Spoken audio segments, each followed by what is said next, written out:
Hey, what's up everybody? Bdf 44 coming at you with another video. Crazy. So I was starting my last video walking down the street. I was about to walk to the bank. I had to do some banking and I realized I forgot the most important part. The money. I didn't bring it. So luckily enough, I got to about this spot before I realized what I had done. If I'd have walked all the way down there, that would have been crazy, because y'all know that's like almost an hour walk down to the police station from here. But the funny thing was, is I was going to walk out of there, call myself not bothering the folks at the front desk. But I know I should probably say hi to my people at the front desk, because these are like my buddies at this point. But I'm like, nah, I don't want to do too much. Let me just get up out of here. I'll see them on the way back.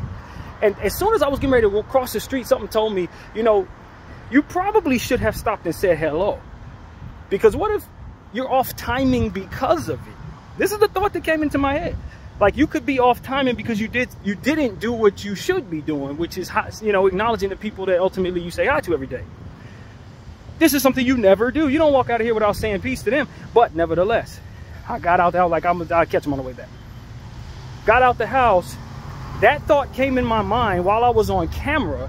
And then I realized that I didn't have what I needed in order to go down the street to make it make any sense. So I went back upstairs, did what I had to do, and then stopped at the front desk, and she gave me a tidbit that I can share with you. She called it a burnt toast theory.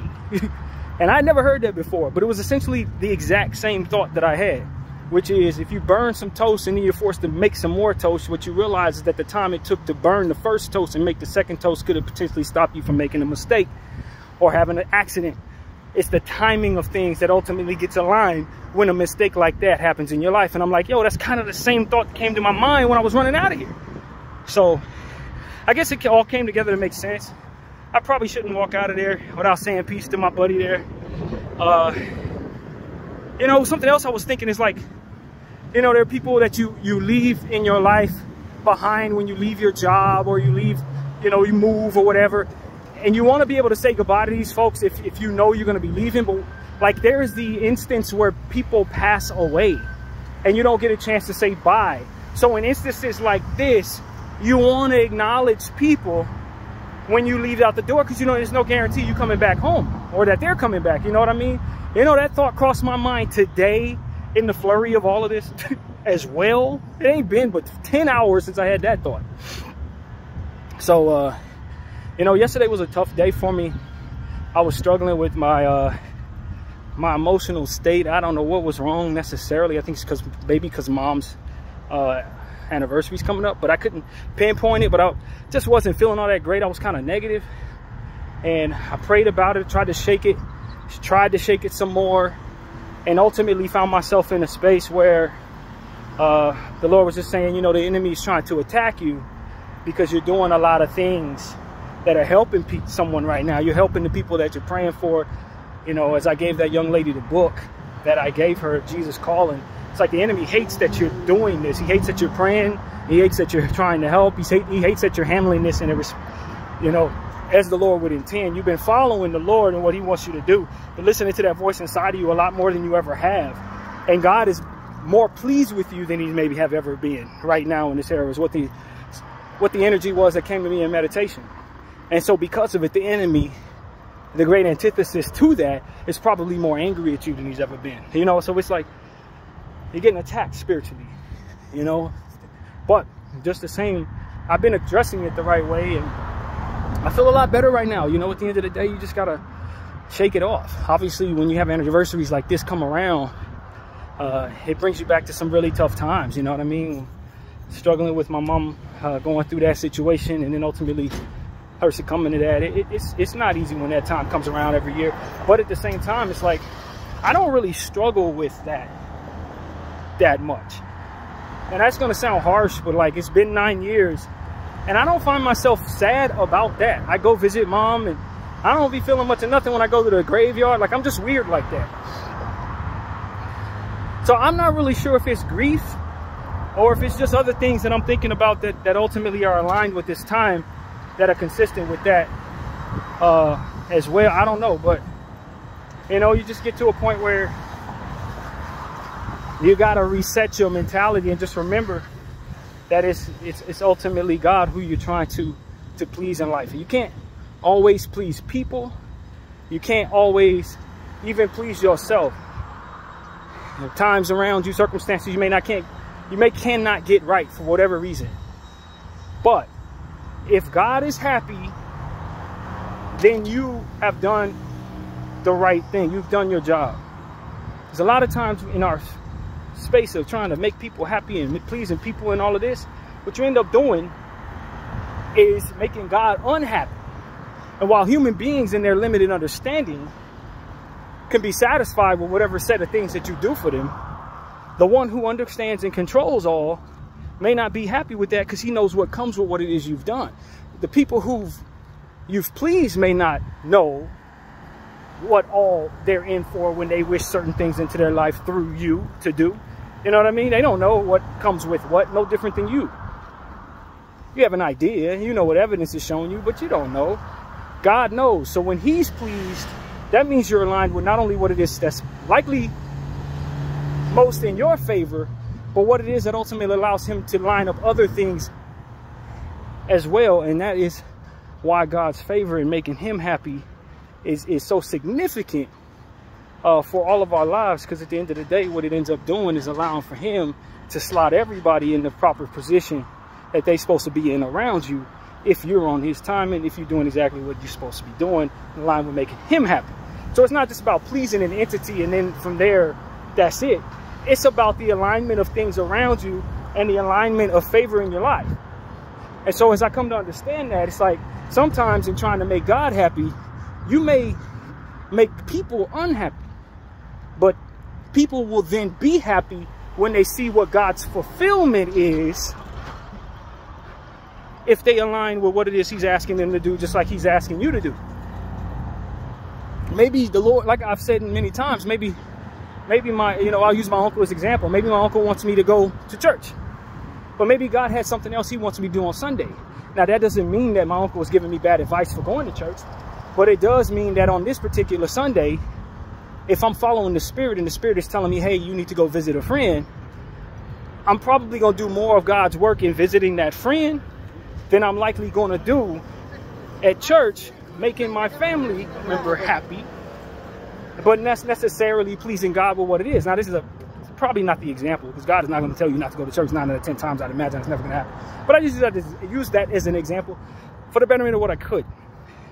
So it just what came to mind. Could have used a better example. But nevertheless, trying to make people happy is something that can come with good intentions but bad results. Trying to make God happy is always going to come with his intended results, which aligns everything around everyone.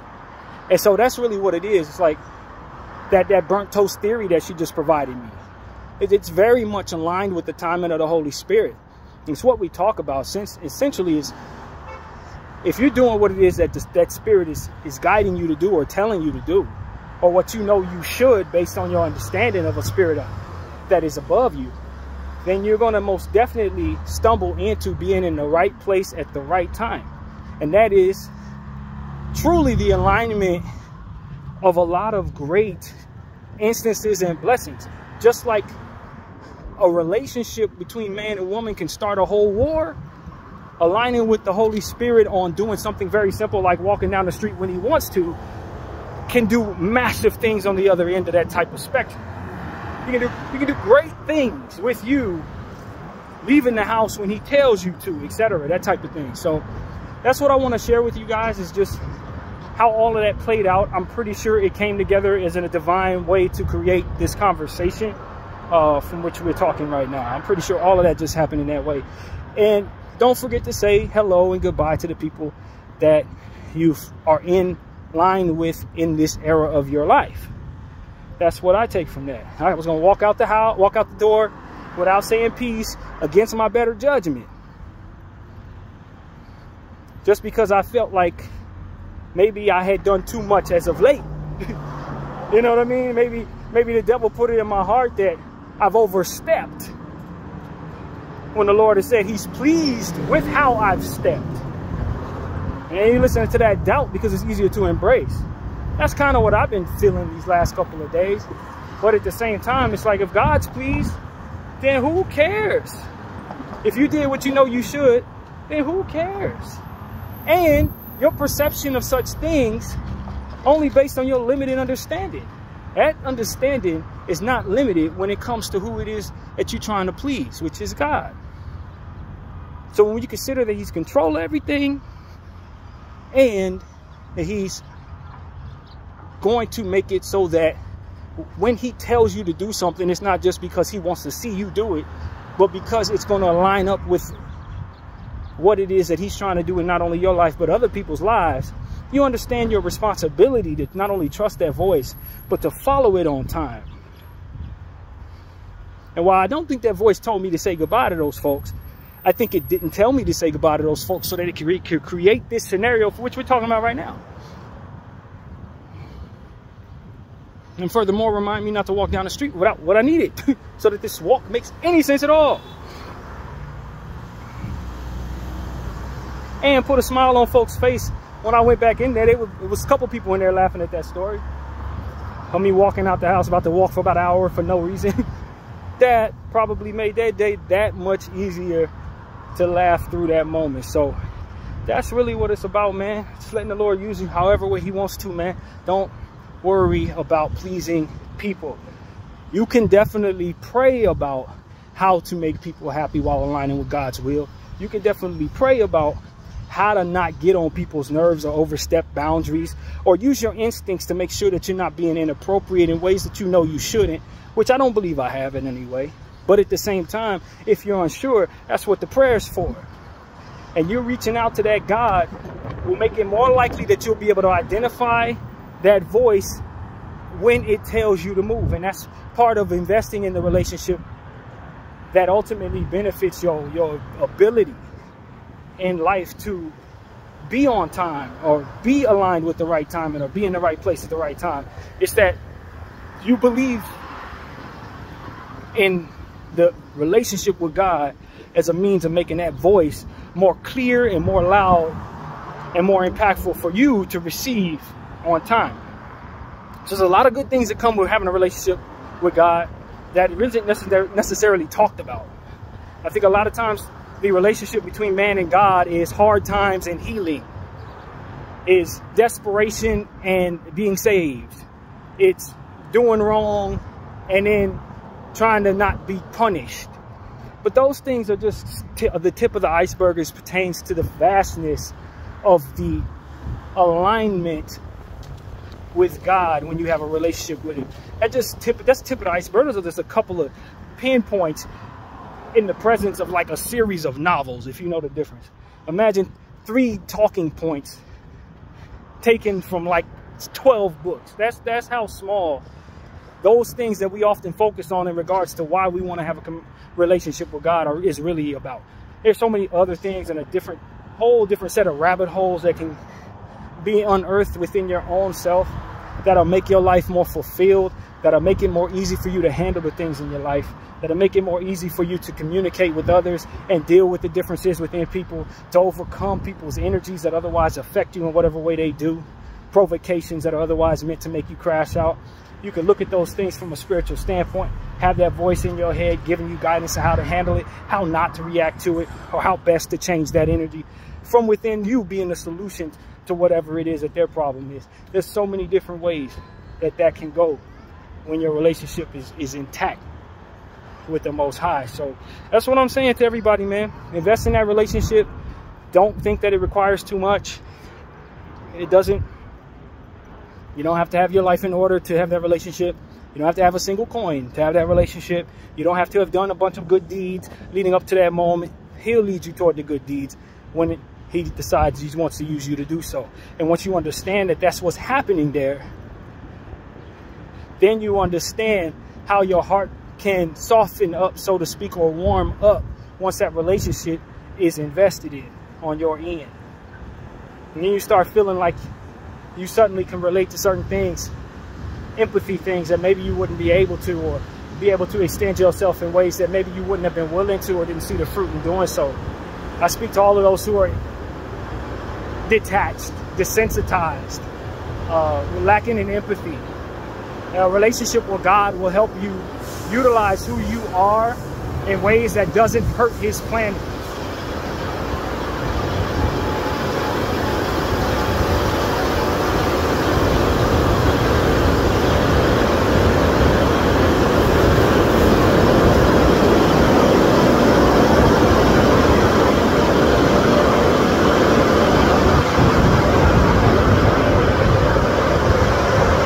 Maybe there's somebody out there who's, and although I can't fathom such things really at all, because I don't think this is how this works, but maybe there's somebody out there who identifies themselves or believes themselves to be a sociopath. They don't feel nothing for others, and maybe they're just sick of it, not being able to relate. Maybe they're sick of the consequences that come from seeing people treat them however they treat them for not feeling or caring about others. If for no other reason than just to not want to be left out, they start feeling and they're resenting themselves for not feeling as deeply as somebody else, or resenting themselves for moving in a way that people often don't appreciate. Resenting themselves because the people in their lives don't love them as much as they are loving other people, because of the fact that they don't love as deeply themselves. This is a curse in a lot of people's lives. And although I think most people who are sociopaths could care less, because I think that's the essence of what we understand sociopathic behavior to be.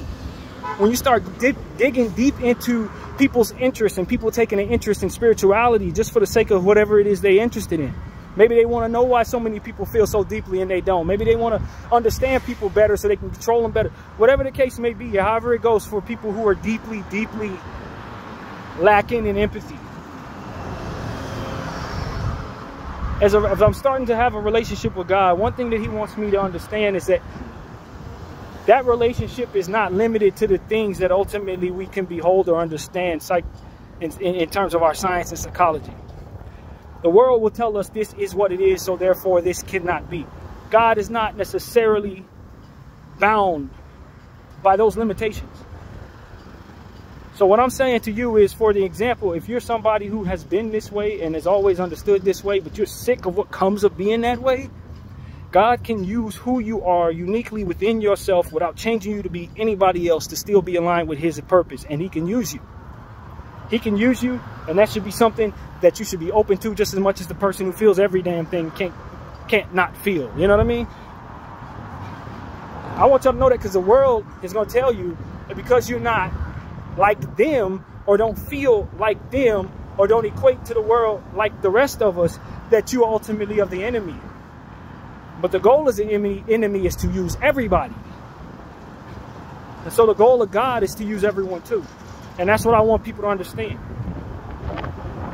He ain't looking at somebody who feels so deeply and so strongly and saying, I can't touch them because they touched by God. No, he's saying, I want them too. I'm going to take them too. He ain't looking at the people who are supposed to be in different spaces, as opposed to maybe the spaces that you're in, and saying, well, I'm not interested in touching those people because they're good people. No, he want to take the good from God too. He already got the bad. His interest is taking the good. The interest is taking those who care so much or so unselfish. His interest is taking those who understand God, love God, and appreciate God, and turn them into his workers. And so I'm telling everybody whose natural instincts align with things that the devil often uses comfortably, like indifference and selfishness, self-absorption, people with deep psychological deficiencies as it pertains to the treatment of others. You got to understand that the Lord is still on the job as it pertains to trying to capture your souls for the betterment of what it is his goal is. Just like the enemy's intentional on using you through whatever it is that ultimately he's able to. That's not limited to people who feel deeply or don't feel deeply, respectively. He wants you all. God does, and so does the devil. So for those who are wondering, how can God use me? I don't do nothing for nobody. I ain't interested in doing nothing for nobody. And the only time I even fathom that I should be is when I'm held accountable by people who resent me. How can I not be resented? I'm sick of this feeling. I'm sick of being treated this way. I'm sick of coming up short. I'm sick of people looking at me like I'm a monster or trying to pretend like I'm not this way, faking it all day long because I really don't feel nothing for nobody. There may be somebody out there who relates to that. There may be somebody who's dealing with that. They may not feel nothing for nobody else, but they certainly feel what they feel in themselves. And they struggle with that enough in and of itself. God can use you. That relationship with you is probably more valuable than it is with me, because it is more than likely that the enemy is going to be able to use you more so than probably anybody else based on how you're wired. So obviously, if something's worth having, then it's more valuable the more rare it ultimately is. So if God can get you, if he can use you in the presence of what it is that your struggles are, then he's gotten something that's likely not going to be able to be gotten in a lot of cases. And so too is those who are sensitive and spiritually enlightened, and those who are connected with God. The devil's after you more, because it's less likely he'll be able to get a hold of you. It's less likely he'll be able to use you. So it's more likely he values being able to have you more. And that's what it is I'm telling people, man. We gotta understand that the limitations we are under, the Most High is not. The things that we both most understand that are true and factual, there may be some flaws in our assessment. There may be some inconsistencies in our data.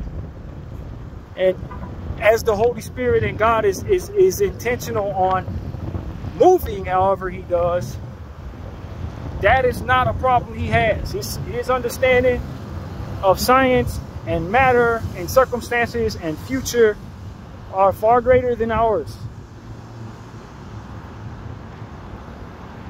His scope is vastly greater than any of ours. And to trust that is something that is going to work in our favor every time. So that's pretty much my thought on that, man. I want people to understand that the more rare you are, the more likely one side or another is going to want to take you. If it's easy for God to utilize your heart and you're a good person, the devil wants you more. If you're a sociopath, you've struggled and you're in the dark, it's likely God wants you more. That's what I feel, man. And I think we need to know that we'll be welcome. You know, we'll be welcome. That could be a good thing depending on which side you go, but best believe you're going to be welcome. Bdf 44, I thank you all for watching. I'm out.